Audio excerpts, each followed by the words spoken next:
Bonjour à toutes et à tous. Alors, je fais cette petite vidéo pour vous présenter en fait une petite partie seulement de ce chapitre, chapitre 2 d'histoire, qui s'intitule La démocratie, enfin les démocraties fragilisées et les expériences totalitaires dans l'Europe de l'entre-deux-guerres. Je vais me concentrer en fait uniquement sur l'URSS de Staline et pour vous expliquer en fait cette notion également de régime totalitaire. Donc ça va être court et du coup je ferai d'autres petites vidéos de présentation du travail que nous faisons. Je précise qu'elles ont pour but de vous permettre de comprendre, de mieux comprendre ce que nous allons faire en classe et ainsi de mieux retenir les notions importantes que nous étudions. Il se trouve que dans ce chapitre-là, on a des notions qui sont nouvelles en fait pour vous et qui sont assez particulières, spécifiques. Elles ne sont pas difficiles, mais elles sont spécifiques.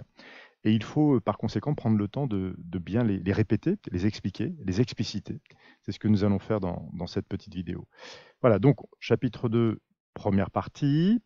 Euh, vous aurez la fiche de présentation générale de l'ensemble du chapitre, où j'explique l'ensemble des connaissances, comme vous en avez l'habitude maintenant, hein, les démarches que nous suivrons, et les objectifs de révision, d'apprentissage, d'acquisition, que vous devrez être capable de maîtriser au moment des évaluations et puis pour le brevet également. Je vais tout de suite passer à la fiche d'activité. Alors la fiche d'activité, elle va reposer sur un travail sur plusieurs types de documents, notamment ceux que votre livre propose, pages 38-39, également les pages leçons, un petit peu plus loin. Donc il y a surtout deux extraits vidéo. Le premier est un extrait de la série Apocalypse qui porte sur Staline. Donc ici, cet extrait, comme je l'indique ici, traite de tous les thèmes de cette leçon, donc à voir et à revoir. Et on s'en servira également en classe. Une autre vidéo que j'ai faite, en fait, il y a quelques années, qui portait sur l'ancien programme, mais elle reste tout à fait d'actualité, car cette vidéo est une vidéo pédagogique. Elle a pour but de vous expliquer, en fait, les grandes notions. Donc, si vous avez du mal avec certains mots, certaines démarches dans cette fiche d'activité, n'hésitez pas à aller la voir. Commencez, en fait, par la regarder. C'est vraiment le conseil que je vous donne, car il y a l'essentiel de ce qu'il faut comprendre. Voilà, donc ces deux vidéos, elles sont impératives, hein. Il faut les voir, et certaines, notamment celle-ci, à revoir pour mieux réviser, mieux comprendre, pour que ces notions-là soient plus claires. Voilà. Alors, comment on va procéder? On va d'abord découvrir qui est Staline et comment il arrive au pouvoir. Je n'en dis pas plus, on prendra le temps d'expliquer ça, mais ça ira relativement vite. En revanche, nous allons prendre le temps de comprendre quel est son projet économique qui s'inscrit dans l'idéologie communiste. Vous savez que le parti bolchevique dirigé par Lénine est un parti communiste, c'est-à-dire un parti qui vise à l'abolition de la propriété privée, à la mise en commun de toutes les, comment dire, les instruments de production. Donc, toute l'économie doit passer sous la direction de l'État afin de mettre en place une société nouvelle dans laquelle les inégalités seront supprimées, dans laquelle il n'y aura plus de classe sociale. L'objectif étant même, et c'est ce qu'on appelle une utopie, qu'à long terme, il n'y ait plus besoin d'un État, d'une administration. Ça, c'est l'objectif idéal.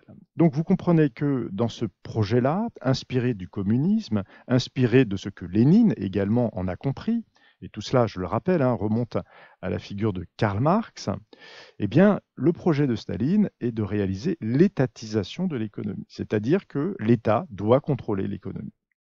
C'est ce que nous allons voir ici dans les quelques questions, avec des mises en relation, c'est-à-dire tel ou tel document peut en illustrer, peut en éclairer un autre, à vous de voir comment.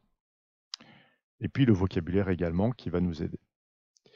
Deuxième notion qui est liée à l'étatisation, c'est la collectivisation. Alors, le fait de rendre collectif, de mettre en commun ce qui jusque-là était individuel.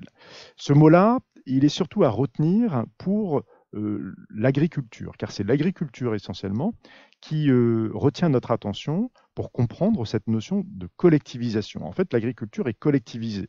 Vous vous rappelez, je vous l'avais expliqué, que à l'arrivée au pouvoir des bolcheviks, Lénine réalise le partage des terres. Et ça, c'était très attendu. C'était une excellente nouvelle pour des paysans qui, en Russie, avaient pour la très très grande majorité d'entre eux rarement été propriétaires de leurs terres. Et, et- et avec Staline, cette comment dire, propriété à laquelle ils ont accédé va leur être supprimée. Et ça va par conséquent être une décision très très mal vécue dans les campagnes, c'est ce qu'on va essayer de comprendre. Donc on va d'abord comprendre ce qu'est la collectivisation, je viens de l'expliquer dans les grandes lignes, mais on va voir un petit peu plus en détail, notamment en faisant la comparaison entre ces deux dates, enfin deux époques, les années 20 et les années 30, qu'est-ce qui change et à quoi voit-on ici qu'il y a eu la collectivisation des terres.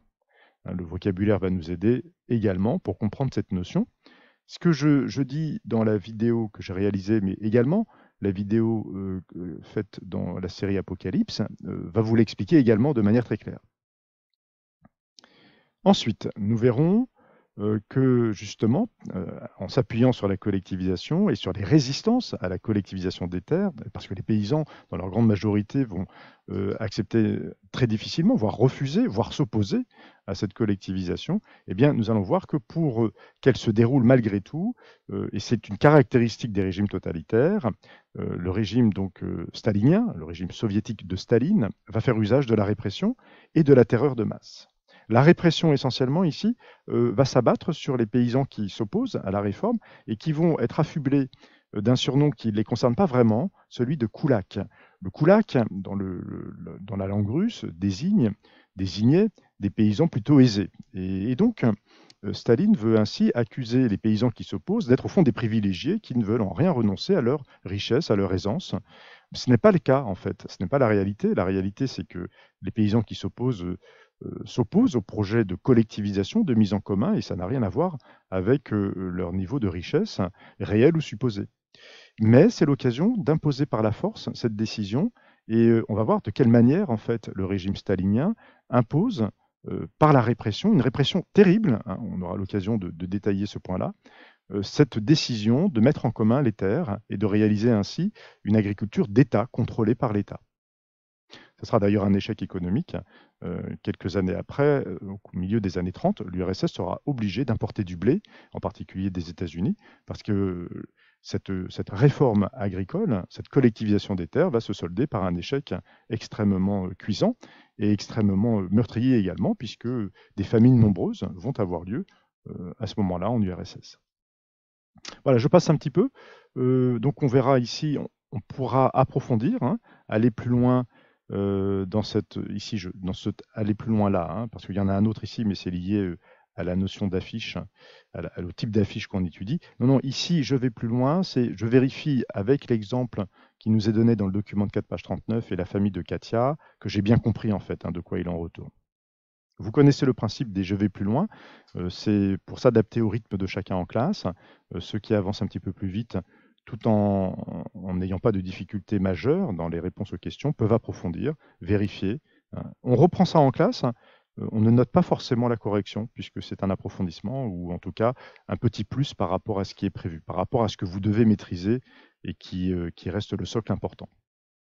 Enfin, nous verrons pourquoi on a pu utiliser, les historiens ont utilisé cette notion de terreur de masse, car en fait, ce qui se passe dans les campagnes pour forcer les paysans à accepter la collectivisation des terres va se dérouler dans l'ensemble de la société, à l'échelle de la société tout entière. Et on va le voir, personne n'est à l'abri. Mais vraiment personne, c'est vraiment une des caractéristiques ici du régime totalitaire stalinien, qui s'est vraiment appuyé sur l'usage de cette terreur de masse que nous expliquerons par conséquent en classe. Enfin, et nous n'aurons cessé tout au long de la leçon de le montrer, le régime totalitaire soviétique repose, mais c'est le propre des régimes totalitaires, hein, ça c'est pas que l'URSS de Staline, on le verra avec l'Allemagne nazie, sur l'emploi de la propagande et sur le culte de la personnalité.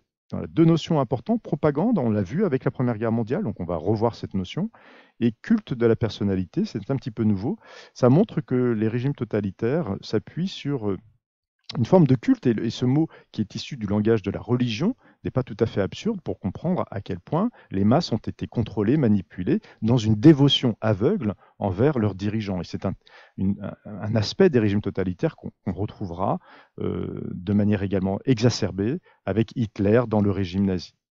Voilà, eh bien écoutez, bon courage, bon travail, à bientôt.